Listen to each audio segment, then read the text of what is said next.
Well, we're back on the Radiola. Last time I powered it up, we weren't really getting any sound, just a bit of hum. And the rectifier tube was getting very hot. So I think we definitely have a leaky filter capacitor. Because, I mean, this thing is so rusted. There's no way the filters could be good because just all the moisture that must have got into this thing.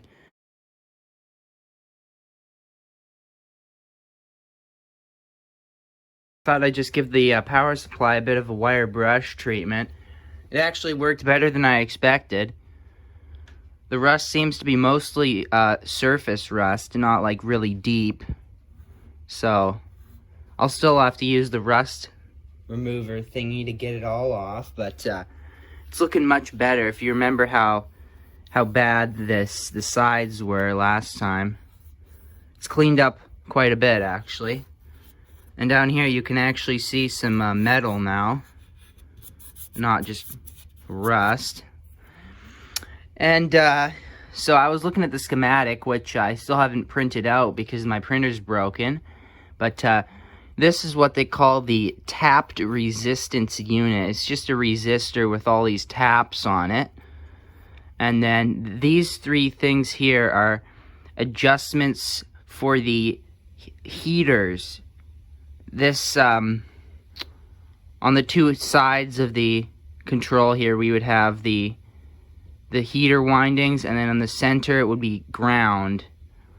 So this would be like adjusting the amount of hum, I guess. Alright, I cleaned up the tubes, and I glued the bases on them, and I've been testing all of the coils and transformers, and they're all good. All the coils and the transformers are good, actually. Now I'm gonna test the grid leak resistors, which are these 1000 ohm thingies here, and whatever this resistor is here, and that's it. There's not many resistors in here. Well, there's this big one here, and then there's a 1200 ohm one here, which doesn't exist. I can't find this 1200 ohm resistor. But I'm going to test these grid leak resistors. And I think the main problem why this isn't working is because I have the wrong speaker connection. I just don't have the right speaker. I'm using an audio output transformer. And also the voltages are too low, see? I don't know what the main voltage is there. It doesn't say. It just says power. But then the second voltage is 136 volts. And that's the second voltage comes off through this resistor and then through that resistor into right there. So I think we should be getting some higher voltages than we're getting on this main line here. So I just think oh yeah, and I measured the filter capacitors with my multimeter, you know, just to check for resistance. And two of the ones in this block they tested around 1000 something ohms. So definitely very leaky. And you can see this right here. That is wax. I can scrape some off there. That is like candle wax. They sealed this in with candle wax. That's very weird, but that should be fun to melt out. If I decide I actually want to take this box off, because would be hard to get it off. You gotta bend up the tabs here and desolder all the wires. And I don't know if I want to do that. But you know, I don't think I have much of a choice because this chassis is a 1/2 inch thick, and it would be very hard to pack all these new capacitors under here. And I would have to add a terminal strip because I can't just solder the new capacitors across the lugs of the old ones, because then the old ones are still in circuit. So I will probably end up taking this can off and getting those old capacitors out of there. I think the next thing I'm going to do is replace this power cord. Actually, I'll leave that till later because that would be stupid. Imagine replacing the power cord when I haven't even dealt with the rust yet, so it really pisses me off. The schematic doesn't show the resistor values for this big, huge one here. It's just really stupid. Like, see? Nothing. Absolutely nothing on that one. But then all the other ones are labeled. We got 1200 ohms, 1000 ohms. It's just, oh, this one isn't labeled. Why?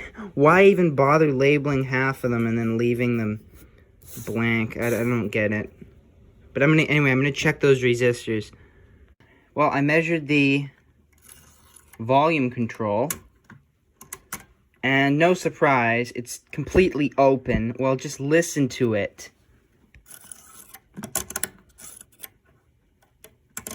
Ugh. It's fine. I'm sure I can just put in a regular old potentiometer, like just a regular one from a 1950s radio will work. It's right here. It goes between the antenna, ground, and the grid of the first tube. That's, I mean, yeah, that'll work, but in most radios it would be somewhere in the audio circuit, but this'll work too, I guess. But obviously, the first thing I need to fix, if I want this to work, is the power supply. So, I'm going to take the filter capacitor can off. Alright, my soldering iron is heated up, so let's see how hard it is to desolder these crusty wires. Yeah. Perfect. It's gonna be easy. They didn't even wrap the wires, they just stuffed them through the holes. That's what I like to see. That's what I like. Because if they had wrapped the wires all the way around a few times, it would be a pain to get them all off. This is going to be easy.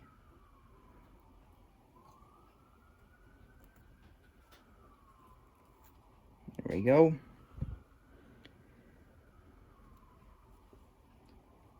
And these wires are still pretty flexible, which is nice. They're not going to, like, snap or anything. Might want to get my pliers so I don't, like, burn my fingers, but, let's see. It's hard to work with the camera in the way, you know?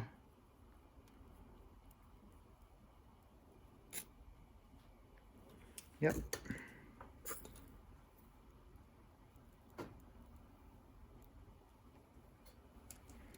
All right.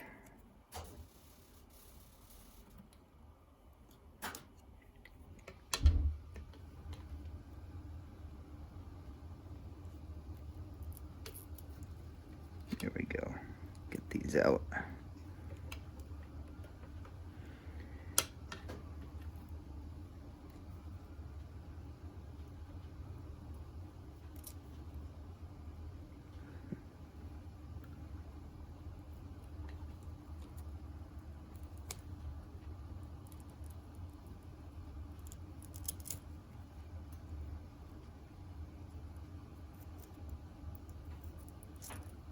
And there we go. All the wires are loose. So, yeah, all the wires are completely loose. So, now how am I going to get these tabs off? I was thinking of something like this. But you see, the chisel doesn't even fit underneath the tab. Oh, there we go. No. A little bit. It fits just enough to start bending those up. This is a bad... You know, like, why didn't they just use bolts? I had another 1920s radio. They used bolts to hold the cans down. That was a good design. It was easy to get off. Didn't have these tabs. But, you know, at the same time, these capacitors usually last pretty good, so that's why they didn't bother. Because they knew these capacitors probably wouldn't fail. Ooh. Yep. Got some nice chipping in my chisel. Yeah. Oh, yeah. There we go.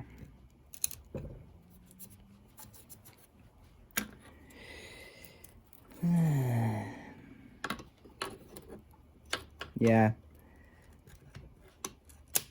This is tough to get this out.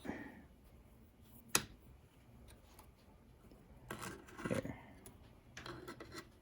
I'm gonna stick it under the wires so I don't like crush the wires.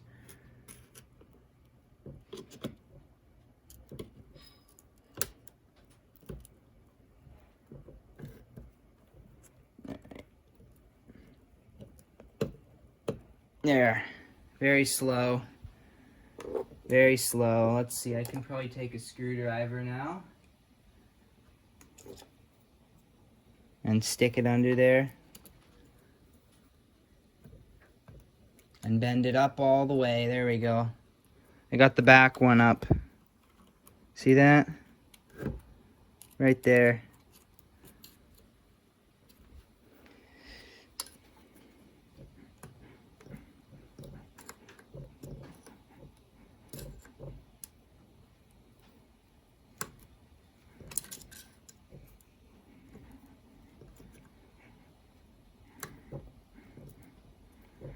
There we go. Got two of the ones up at the front here. Got those two bent up. Now the third one, the back, is really stuck. Of course, there's always at least one that doesn't want to do anything. Come on, get up.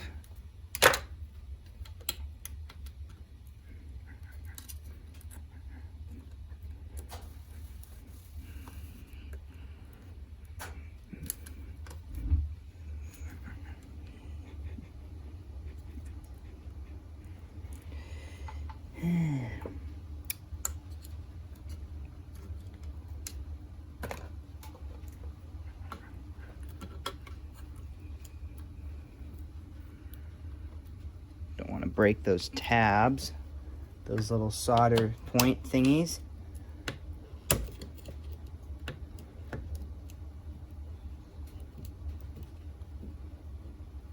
There.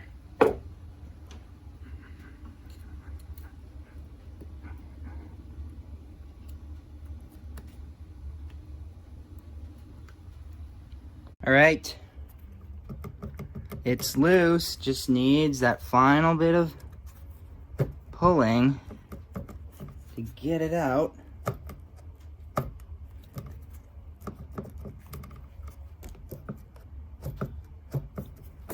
Oh, yes. One side's up. Come on. Yeah. There's always one corner that doesn't want to come up. Come on. Oh, yeah. There it is. And there it is, so. Yep, looks good. See some spider crust. It's not even rusty between these. Well, maybe, you know what though? I will be able to paint the whole thing now, so it's gonna look nice, and I'll be able to put new capacitors in properly, and so this I had to do this. So anyway,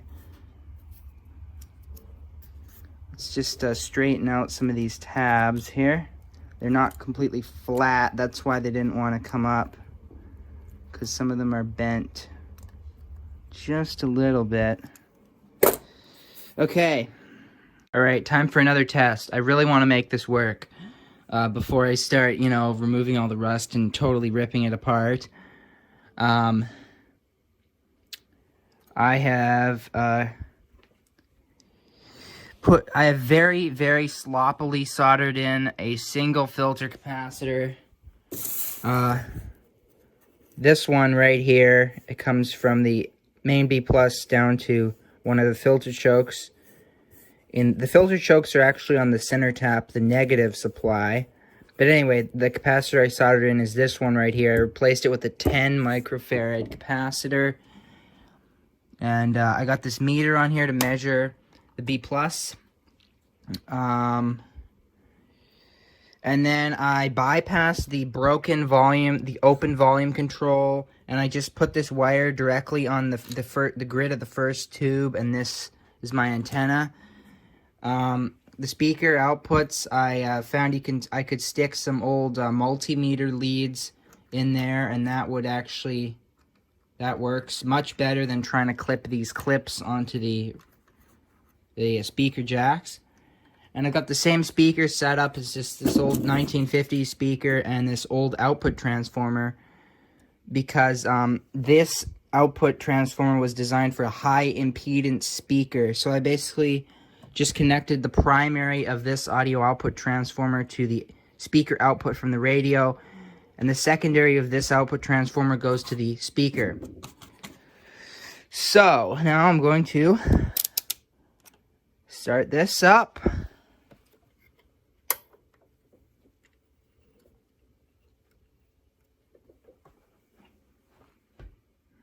No voltage yet, of course.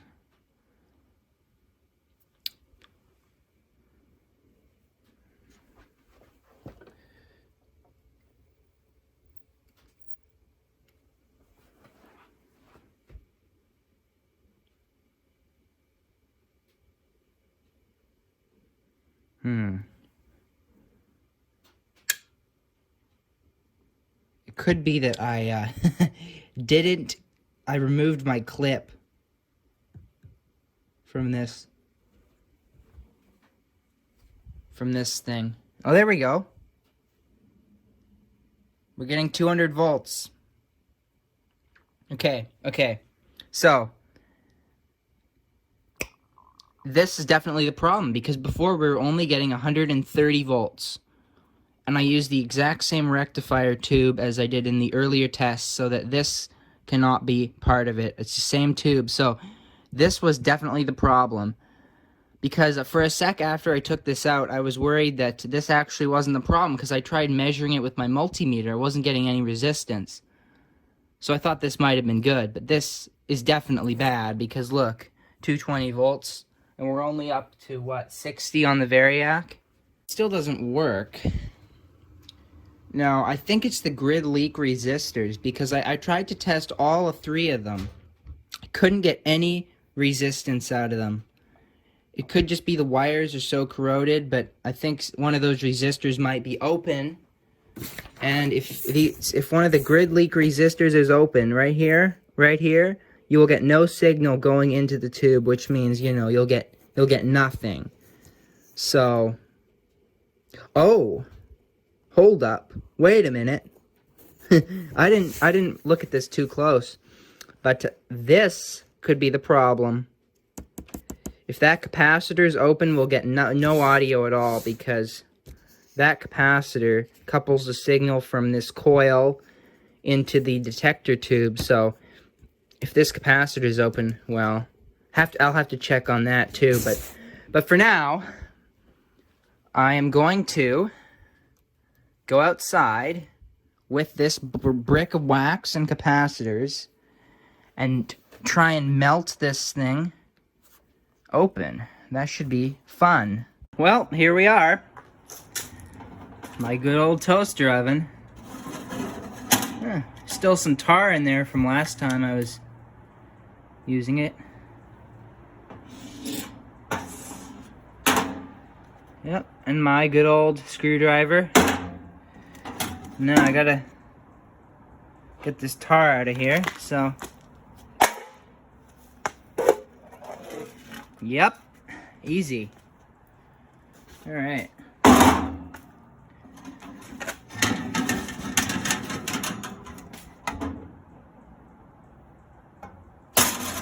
Now, will it fit?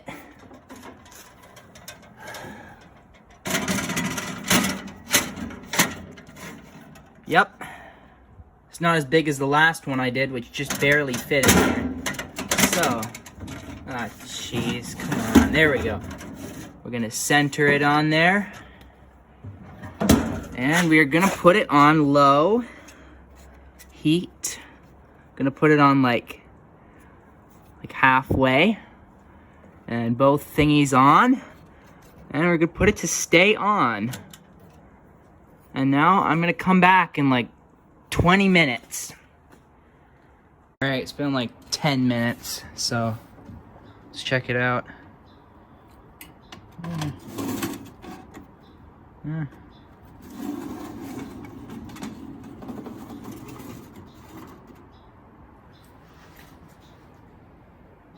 There we go. Oh yeah. Definitely see some wax. Just clear stuff coming out of there. All right. Now, gotta flip it over somehow. Right, I managed to get this bottom cardboard piece off. And here's what I see underneath. Lots of wax, and it looks like another cardboard piece with these terminals soldered onto it. Oh yeah, look at that. It's soft. This is really soft. Now look. Oh yeah, it's like putty. But I'm gonna put it back in and it'll melt out. And we'll come back. Oh yeah, look at that. You can actually see what's in there. We got some 6 capacitors. Yeah, gotta pull that out now. All right, I'm gonna desolder this cardboard thing that holds these terminals on. Just cause why not? I could have cut it, but I want to get some of these out intact, some of these old capacitors, just for fun. So, okay, now I got my screwdriver to pry this away, like that. Actually,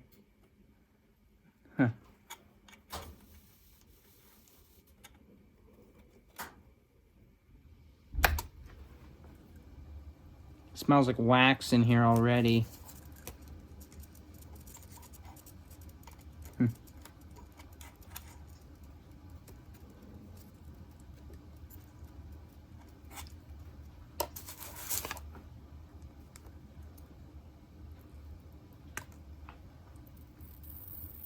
And that sounds like wax boiling.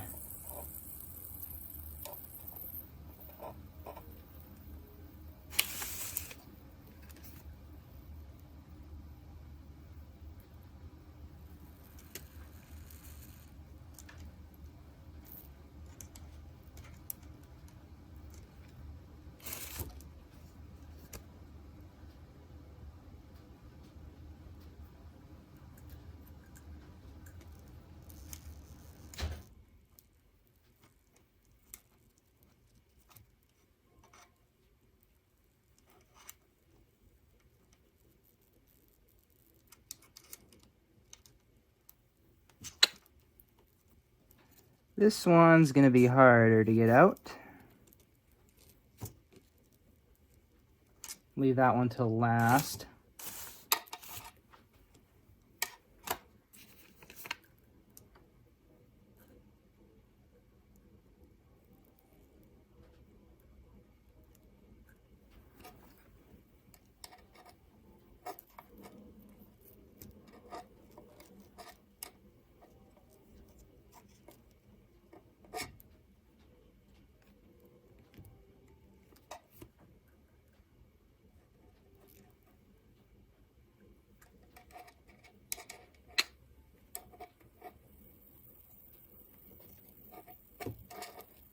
And this one's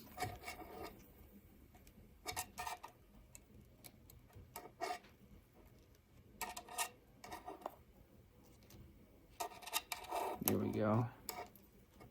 Got that out. I mean, it is just cardboard. It could break easily. That's why I want to like not break it.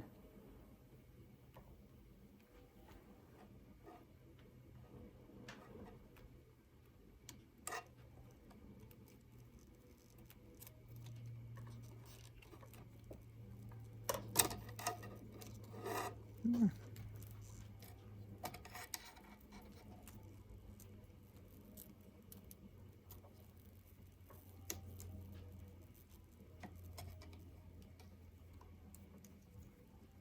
right. It's close. It's real close. There it is. Here it is. Still hot, but there it is. The terminal block. So I'm gonna put that in a safe spot.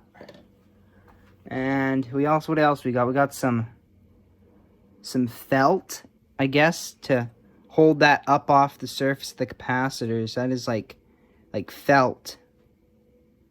It's kind of interesting. It's hot. It's still really hot from all that. Yeah, and there it is. So I'm going to put that back in the oven and then get those capacitors out. All right, I'm going to pour the wax into this jar because I might actually want to keep some of that for later. So, yeah.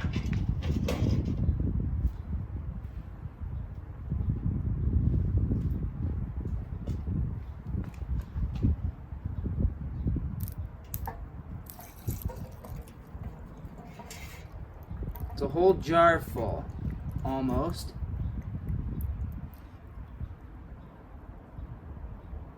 It's wax mixed with tar. Looks like coffee. Black coffee.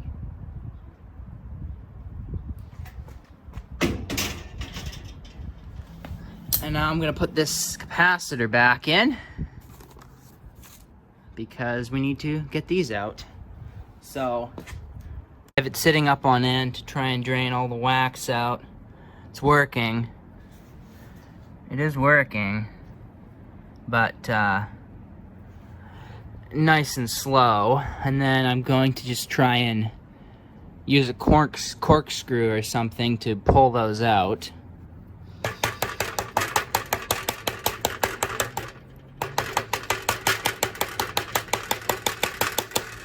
Yeah. Well, interesting. I put a screw into the capacitor and I was trying to pry the capacitor out, but well, the whole can started coming apart. So I don't know, but I'll just keep going. Well, there it is. The whole can came apart. And I couldn't get it without kind of putting a whole bunch of dents in the metal. So have to straighten that out somehow. And I also don't know how I'm gonna get this back together because I think this used the pressure, the pressure of the caps pushing against the sides here to hold it all together with those little grooves there. So I don't know what I'm gonna do, but whatever. Boy, this totally stinks. It stinks like nasty old wax. Something written on this one. Probably someone doing their calculations in 1927. Yep. Maybe we can unwind one of these, you know, cut it and then get all the layers apart. That's could be fun. Yeah, they all have writing on them.